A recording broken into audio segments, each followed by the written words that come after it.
thank you so much for coming out this evening. We're escaping both Trump and the Democratic debate, which is tomorrow night. So better to be here and talking to my lord, Scott Carson. Scott Carson, yes. Scott Carson. It's a privilege to meet you. I've heard great things. Thank you. And it's wonderful to welcome a debut author now that we're done with all the phony stuff. So how hard is it to answer to Scott Carson after a lifetime being Michael Koryta?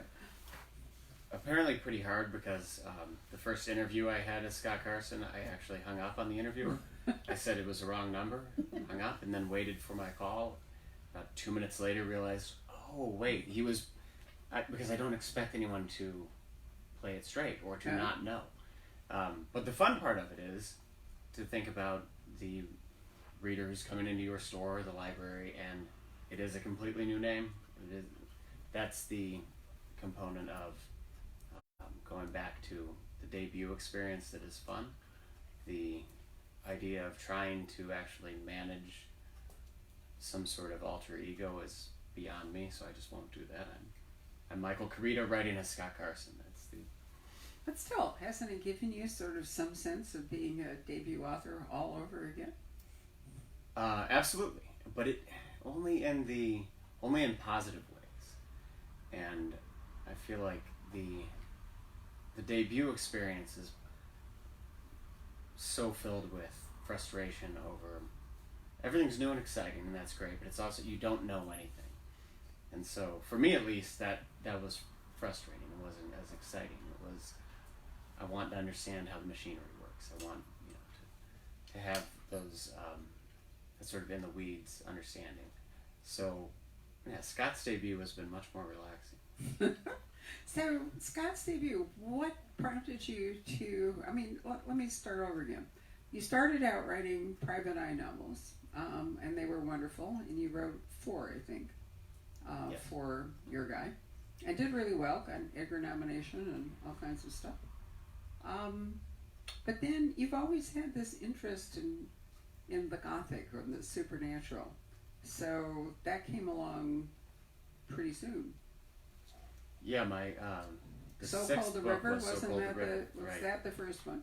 And you also love the setting because you have that wonderful hotel in, is it French Lick, Indiana? Yeah, West Baden Springs and French Lick are separated by less than half a mile, but down there it's it's a turf war, but French Lick is the town.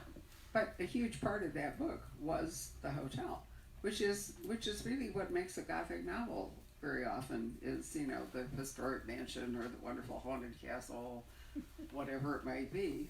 So, you had all of those ingredients in that book, and then you've gone on to write some others.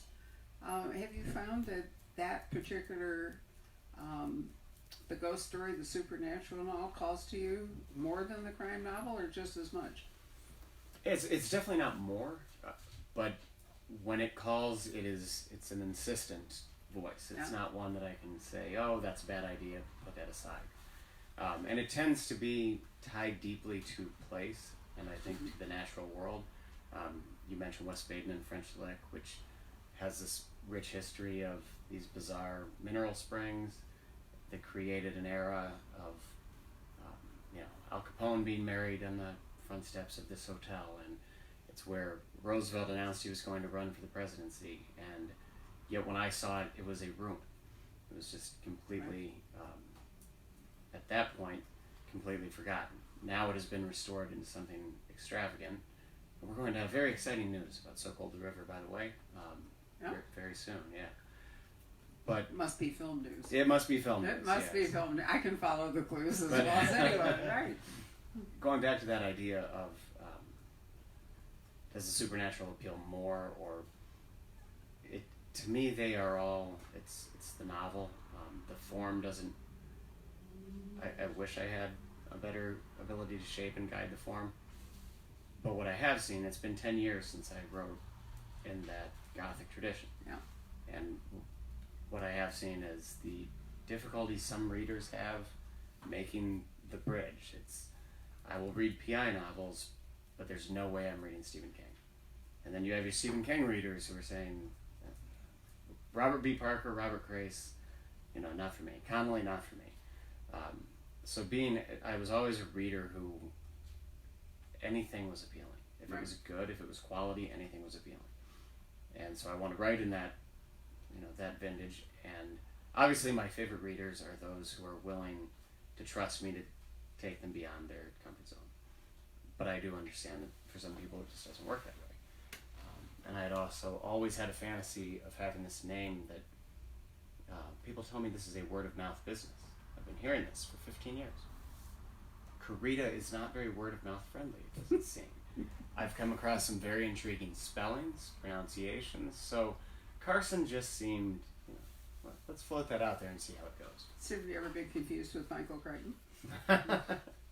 Yes, my famous LA Times Festival of Writing story. I was out there with Envy the Night, and they bring you from your event to the tent area where you're going to be doing signings. And I saw this line wrapping around, going to my booth. And usually I had not seen it. And so I thought, okay, well, this is the moment. It happens this quickly. You become a household name. And I had no idea it was going to be now, but here it is. It turned out there had been some confusion over the pronunciation of the name, and people were in my line awaiting Michael Koryta, not Michael Koryta. So they quickly dispersed, and I signed a few books. I think at least 2 people bought out of just sheer pity and embarrassment, which, I'll count those. I'll put them on the board. Sure. I'm not proud. Well, I do understand that, Scott Carson's an easier name, but, there's a long tradition of authors who have, thinking about branding, have in fact adopted different names for different kinds of books. We have Ruth Rendell and Barbara Fine. We have Elizabeth Peters and Barbara Michaels. You reminded me that we had Donald Westlake and Richard Stark. And I'm sure there are plenty more if we, really sit down and think about it. So readers do often have different expectations. And so changing the name makes it easier for them to be drawn to those. But on the other hand, for your readers who will follow you anywhere, as long as we know you're Scott Carson, it doesn't really matter, Right. So I think it was a really good thing to do. If you think it was a good thing, then I feel immensely reassured, because you know more about the publishing business than I do, certainly. But so far, I've been really pleased with the response. I feel like I have a lot of readers who are just showing up saying, "We trust you," and I cannot overstate how much I treasure those readers who will go outside of their comfort zone because they trust a voice, essentially. And I've absolutely seen people showing up saying, "It's been 10 years since The Ridge. We've been waiting for another kind of walk on the weird side." So it's been a lot of fun. I'm very fortunate. I have 2 publishers who are offering great support. Yes, and you are. It is so hard to find just one. Yes. You've written how many? 9 books for Little Brown, Mulholland? 9 books for Little Brown, yes. And you have 2 in the works anyway for Atrio. Yes. So that and 3 more with Little Brown. So wow. So they've both they've been great. I've been very fortunate. So do you think we're all seduced by the elegance of your writing? I doubt that. No, that was a serious question. I wasn't being sarcastic at all. I am seduced by the quality of your writing. I appreciate it. The idea of what you strive for would be elegance. And it's, to me, we've talked so many times about books, but my willingness to go anywhere as a reader is dependent on quality. Right. And by quality, I mean, yes, storytelling, but it's also, do you really love the language? Do you care about the sentences, the cadence, the flow of the words? If you're a writer who does that, then I will follow you really anywhere you want to go. And so that's, without question, the goal I have is try to, if I work, it's the great Zenzer line, hard writing creates easy reading. Easy writing creates hard reading. And so I feel like if I write really hard, then it should be an easier experience for the reader. Not easy in a dumbed down sense, but easy in a this is what the medium is all about. This is why I read a novel as opposed to watch a show or a movie. If I had more time, I would have written shorter. Yes, exactly. There you go. There's a lot now. It's really, seems ironic or ridiculous on the surface, but it's a very profound comment. Oh, 100%.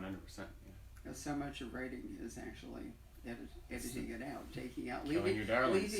or eliminating the words that readers skip, which is the Elmore Leonard mantra. The other good news for you is that I think that trends in publishing and in reading have caught up with you, because there's this resurgence of the Gothic. We can go back to Poe and the fall of the House of Usher, and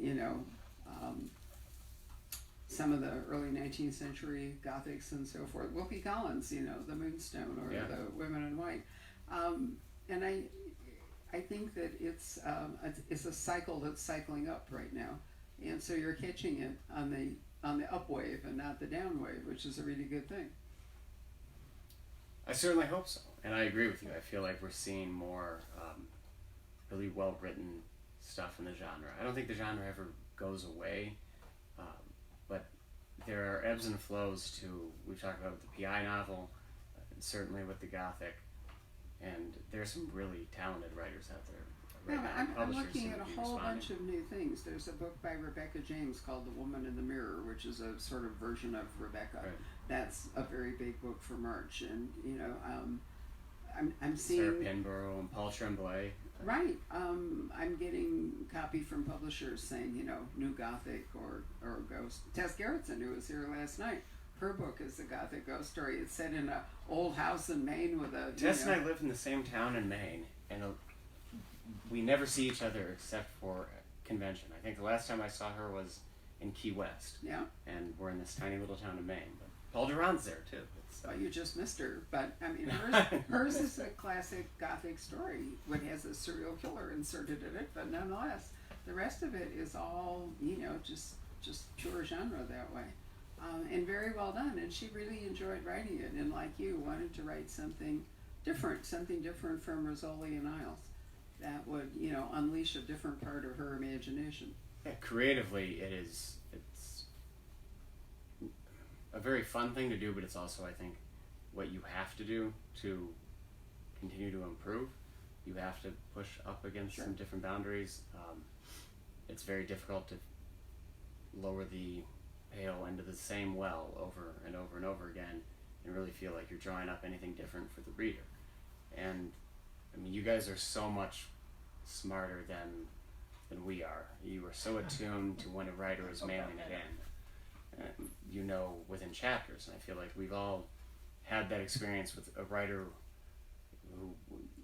whom we might have dearly loved, but you begin to sense their fatigue, maybe that they're losing interest, so I would never want to do that, and by pushing in different directions, I think I can help avoid that.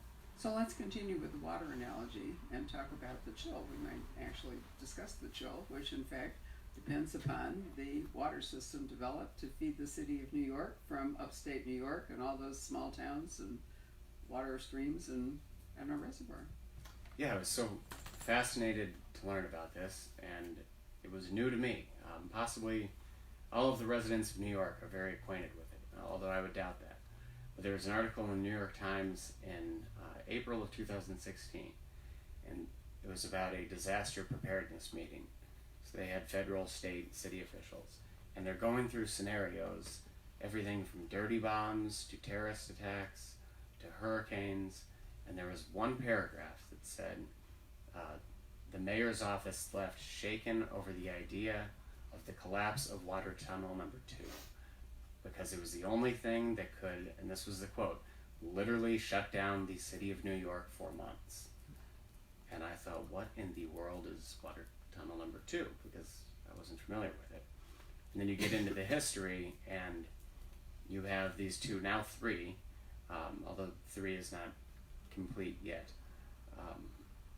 tunnels, aqueducts running from the Catskills, these little tiny towns and the Catskills are so rich in mythology, right, and it's such rich history, one of my favorite elements is there is a town, now it's a reservoir, but there was a town that was drowned to feed New York named Neversink. And that's the sort of thing, like, I wouldn't slide that by an editor if I fictionalized it. Yeah. But it was there. So I was looking at old photos in the New York Public Library archives, and you can see all of the towns that no longer exist. And from that, it became a ghost story to me from that moment where I began to think of the people who were left behind. But don't you think that Reservoirs almost always engage that? Because reservoirs are created and always wash over, existing topography, right. Often towns. And I think I reminded you that one year, and I'd have to go look it up, both Reginald Hill and Peter Robinson each wrote a book about a reservoir in Yorkshire, which for some reason or other was draining, and one of the villages that were within the reservoir were coming back above ground. And of course, needless to say, there would be a body, it clearly skeleton clearly in speaks to each the one of them. And it was so funny because they published within a couple of months of each other. I still remember Peter Robinson saying to me, sort of panicky, this is going to be. I've got a reservoir book too. I know, and they were great books. But what's so interesting is that two writers can take the same location, the same topography or geographical spot, and make something completely different. It's as a story. That's the joy of it until you discover, I guess, that someone's working parallel to you, and does that get in your head? I haven't had. They didn't know, apparently. If they didn't know, and there probably... they both were in Yorkshire, which is not that big a space. Well, actually, I think Peter was writing it in Canada, but excuse me, it would be better not to know that was happening while you were writing your book. I was trying to give a little bit of a nod to Deliverance, another great reservoir story. The Kahoolawe is James Dickey's fictional body of water. So mine is the Chilliwackee, which is a little bit of a nod to him. There's also a lake not far from my house in Maine called the Chickawaukee, so I didn't have to venture that far for inspiration. But I think that idea, the imagery, just the imagery of water washing over something where families lived and died, and there's a history, and there's a culture, and a mythology is very rich. And it also is this sort of literal encapsulation of time. And the idea that it's still down there is it's a very easy visual bridge to create for the reader. So what happens in your book? You get it off to an absolutely hair-raising start. I'd like to open with a cheerful scene, make the reader feel really good. So we have a woman who comes down to see her granddaughter, gives her a kiss on the head, and then she walks up to a cliff and puts a black silk bag over her head and steps off the cliff and into the river. And with that kind of feel-good moment, I think that I've created the family-friendly tale that I'm known for. This is a grandmother. Didn't she wrap a chain or two around herself? She might have also exactly. Well, you don't want to come back to the surface. The ghost will get you. Yeah, but I mean, it's a really shocking opener. So you have to wonder, where are we going from here? I hope so. I hope, yeah. Both wonder and then also, stay along for the ride. So where we're going in part is down through the water system to water tunnel number 3. Now, I was telling Michael that the only reason I know a lot about water tunnel number 3, which you wouldn't think would normally ever come my way, was Linda Fairstein's book, Bad Blood, which she wrote, I think, in that. Do we have a copy up there, PK? Can you see? Do we have Bad Blood?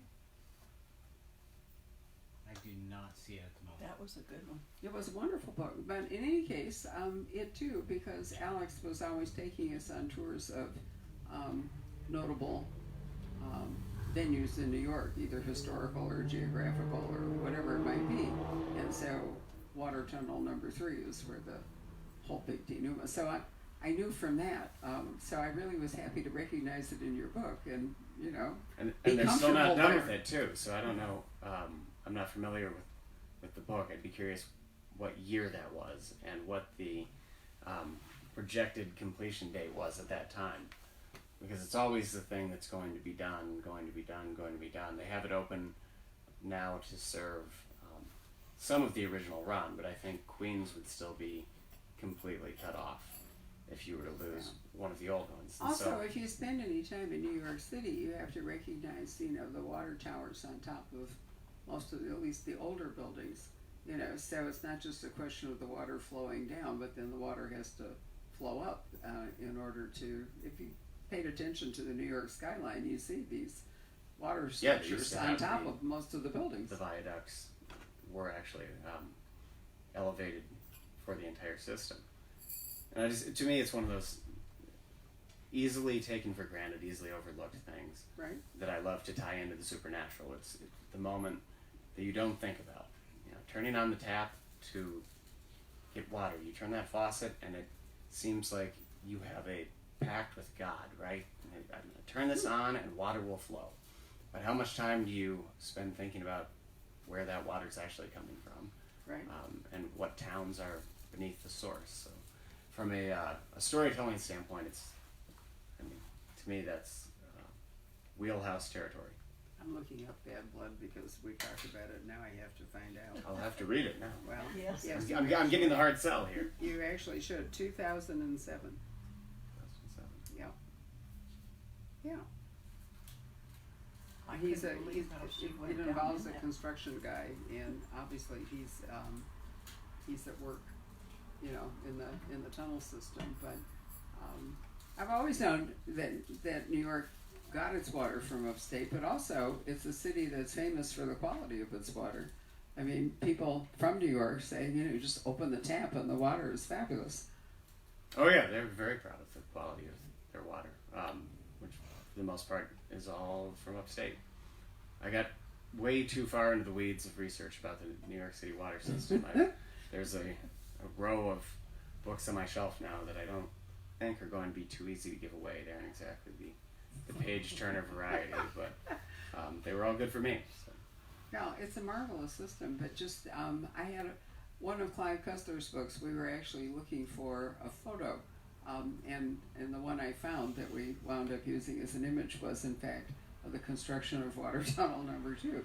And you don't realize how vast they are, but it's this little guy, and then there's this enormous. I mean, it's a huge structure. This is the first book I have with pictures in it. Yeah.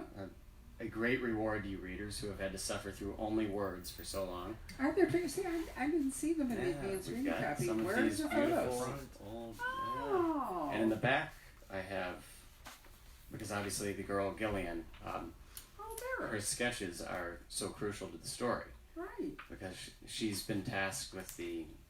Aha, she's that's the supposed actual to, photo I was talking about. Yeah. Right there, with this little guy, and and it's hard to see it, but do you see even down over here? That it's an iconic photo. Yeah, I think Atria did a wonderful job with that. they did. They did. And it's a friend of mine, their daughter, April Strawn, actually did the sketches in the back. So, yeah, it was a lot of fun to see that included. Well, you say you have we can't really talk too much more about the story. We know it gets off to this amazing Eventually start. I get into spoilers pretty quick. Right. So a deep dive into the reservoir by the grandmother, and then eventually we're Water Tunnel Number 3. But how do we get there? Generational story. Right. I looked at it very much as a family story. We have Gillian Mathers, who is actually technically she's a New York City police officer, but the New York City Department would also protect the reservoirs in the Catskills. And story between her and her father, who his name's Deshaun, and he's actually down in the tunnels in New York, was one element. And then we have Aaron Ellsworth, who's, when we meet him, kind of a ne'er-do-well. He's washed out of Coast Guard training, and he's come back home to a place where his father is the sheriff. And so I wanted to write about legacies. I wanted to write about that idea of the stories we tell ourselves and the stories our families tell about themselves, and how that shapes your sense of identity, and how difficult that is to push back against, or how easy it is to cloak yourself with it when most convenient. So if I did my job well, it feels every bit as much a family novel as a ghost story. So it's basically a standalone book. Yes. Yeah. Should be. No plans to return to this. No. So you have a second book under contract as Scott Carson. Mm-hmm. Do you already have some concept for it? I do indeed. I'm not willing to speak of it Oh, yet, it's okay. but It's just comforting Yeah. to know that you're actually thinking no, about it, I'll, right? I'll be back pretty quickly as Scott Carson, and hopefully pretty frequently as Scott Carson. But you'll next see me as Koryta. Okay, and what are you working on there? That's going to be a book involving the Blackwell family of If She Wakes and Those Who Wish Me Dead. Ah, Yeah. excellent. My old buddy Dax. Nice walk on the dark side with them. So when you're walking around in Florida or wherever it is you're escaping the Maine winter, all these things revolving around. Or in your Maine, head? that's the best place for the Maine winter, actually. Well, you're right, because then you're inside revolving these ideas around, or out climbing mountains in snowshoes or whatever you're doing. But you're really never by yourself, are you? All alone, but you've got all this stuff going on. Oh no, I've got plenty of people in my head. Yeah. Usually it's me and the dog and the people in my head. Occasionally we can even talk my wife into joining, but it depends on the snow and the angle of the, snow and wind there. When did you move to Maine? Because I've known 5 you in years now. different locations. Why did you move to Maine? For that very reason? No, there were a lot of reasons there actually. My wife's originally from southern Maine, but she had left for school some 17 years earlier.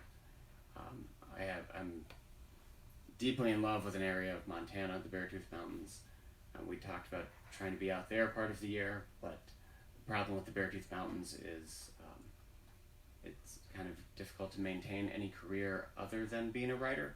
So for my wife, who needs to be plugged into society, it wasn't ideal. And we just kind of ventured up the coast a little bit and ended up in Camden, Maine.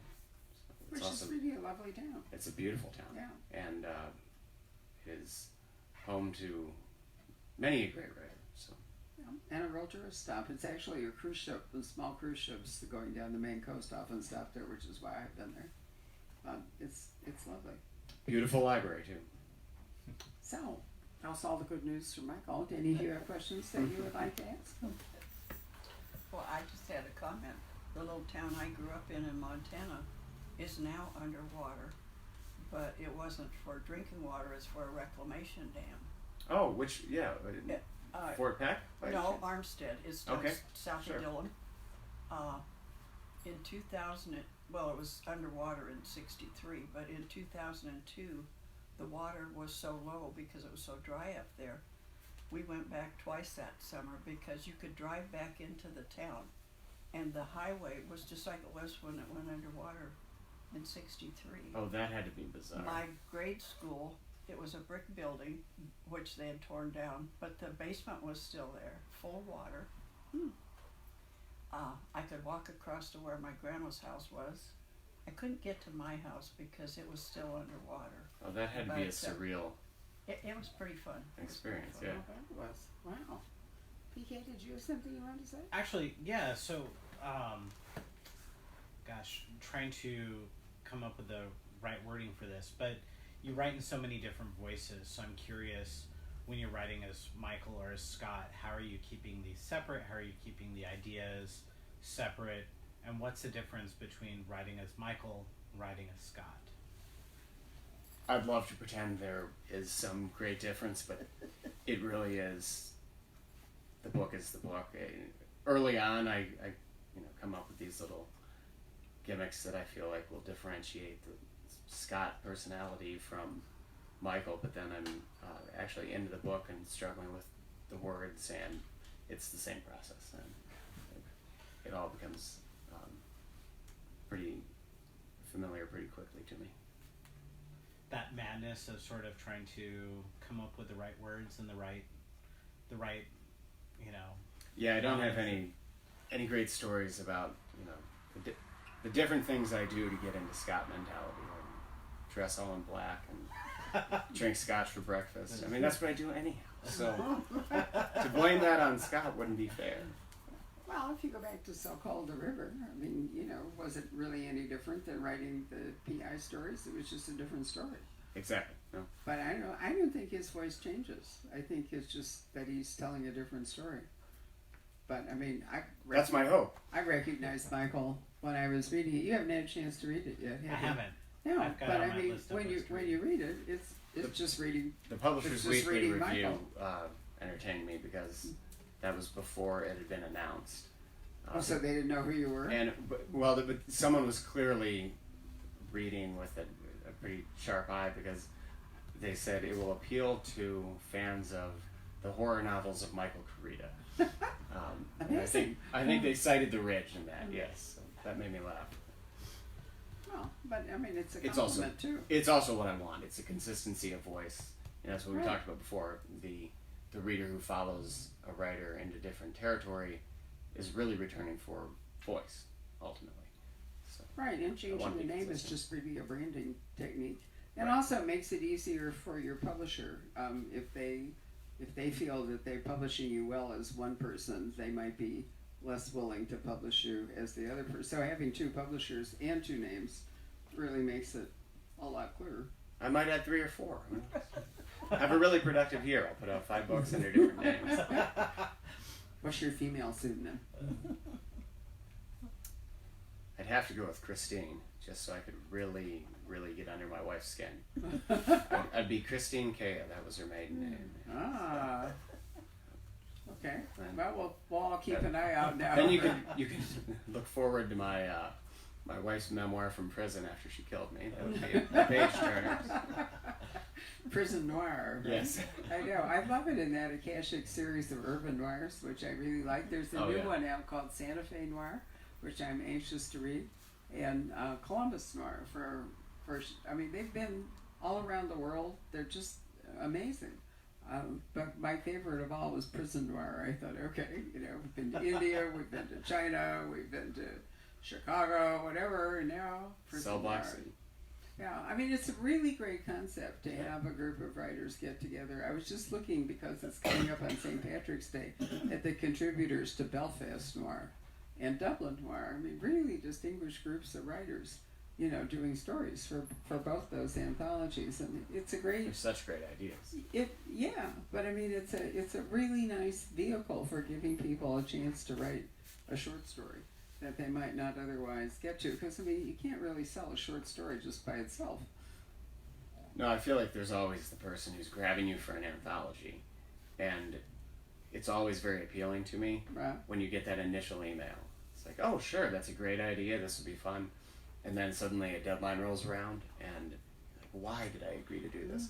Right. But that's a nice exercise. It's a nice, as you say, as a writer, that's a chance to take that you're probably not going to carve out on your own unless you are Well, looking but to it do also 20 has for a a collection. very specific focus. Patrick, who's not with us at the moment, the other Patrick, edited a Phoenix Mar, an anthology for Akashic, and one of the stories in it won the Edgar for Best Short Story, but Luis Sabato Uria's story won the Edgar. I was there, so it was so much fun to see him do that. And then Diana wrote a short story. It was like 42,000 words. So half the book is a gabbled on story. But for her, it was a short story, whereas for other people, it's more than a novella. But the fact that you could focus on a city, Right. and slant everything toward it, I think is a really great idea. So maybe there will be Camden Noir one of these days. Camden Noir, yeah. College Town Noir would be great. Big Ten Noir, there we go. I think it's the one place I haven't written about yet is my hometown. Yeah. I've written books set in Florida, Montana, Maine, Kentucky. I mean, I've moved around quite a bit, and I've never written one set in my hometown. So at some point, you would think that I would come home to roost, right? Well, I don't know. We'll see. I'm not You've sure. got, you were just like, what, 6 months old when you started. So even 15 books in, you're still a child. Hopefully I'm not out of time yet. No, I think you've got years to go. I mean, it's wonderful because we don't see that many debut writers as young as Michael. What were you, 21? 20, something yeah, it's like 20, that. yeah. 20, right. So, 15 books later, you're still in your 30s. I'm so envious. It's wonderful. Does anybody have a final question? Do you, sir? Actually, I have a question for you, Mike. So we're similar in age, and we've grown up with a lot of fantasy, a lot of horror. Do you feel like just kind of growing up and being kind of exposed a little bit more to the kind of that height of movie filmmaking where we're bringing in the fantastic, maybe a little bit more, certainly more books, like obviously Harry Potter. Do you feel like that has sort of driven you to write not only just the PI novel, but what kind of shapes us kind of within our generation of Right. needing to move around, needing to try different genres, never to get really bored, but always being kind of drawn to some of that fantastic as well? Yeah, I guess speaking personally, that's a really good question. Speaking personally, I don't think the fantasy filmmaking of our generation really drew me in as a writer. I was always like, I'm a beat off generationally. You know, when all of my friends were watching Spielberg movies, I was watching, you know, Bogart movies. So thanks, Dad. I never got, you know, I was never matched up with my generation, but my storytelling taste, I wouldn't go back to that sort of fantasy idea until you say sort of roving around for the next big thing. And that I would say, yeah, there's definitely a sense of more of a closure and then on to the next thing and then on to the next thing. So where's my new Wire? Where's my new Breaking Bad? Where's, you know, whatever that interest is, it wasn't this, I don't think we were of a generation that said, I'm going to read 25 books in a series. You expected it would be wrapped up at some point. Does that make sense? Right. We have too short of an attention span. I hate to say that, but we really do. So Yeah. we go on, we do a short series, and then we move on to the next. And it seems like that's kind of common. Yeah, who is the writer from our generation who is 15 books into a series and Right. standalone? I feel like this is a more standalone generation. Yes. Yeah. Moving on and telling the story and going through.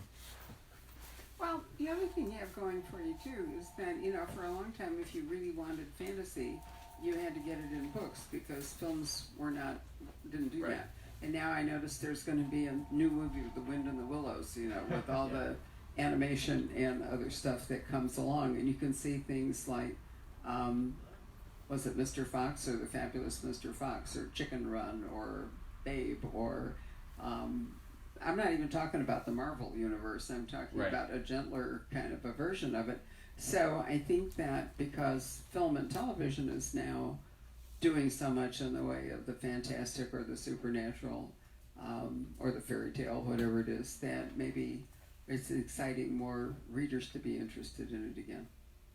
Yeah, I hope so. I mean, Stranger. Because I grew up on the Oz books, you know, which I absolutely loved. And Right. nobody was making movies of the Oz books when I was young because the technology wasn't really much available.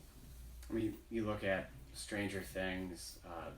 It's not as if he ever went away with the resurgence and popularity of Stephen King's. I mean, it being rebooted. Blumhouse, everything they're doing. Horror seems to have a really strong moment right now, as you said. So It does. it's a fun time to be part of it. It is a fun time. I mean, I think, you know, that the fact that you did one and waited 10 years means that the rest of the world is caught up with you. So I was out there ahead of the curve. that's right. No, I think, It well, came that back. is what I've been saying to you all day. You know, you really were ahead of the curve. But that's true in genre fiction because it does do these sort of generational roles. And the trick is to try to catch it as it's going up and not after it's Right. cresting and going back down Not again. to be the only one there. Yes. Yeah, exactly. Well, I want to thank our our viewers on video for Hopefully joining readers, us too. this evening. They view, Bye. they read.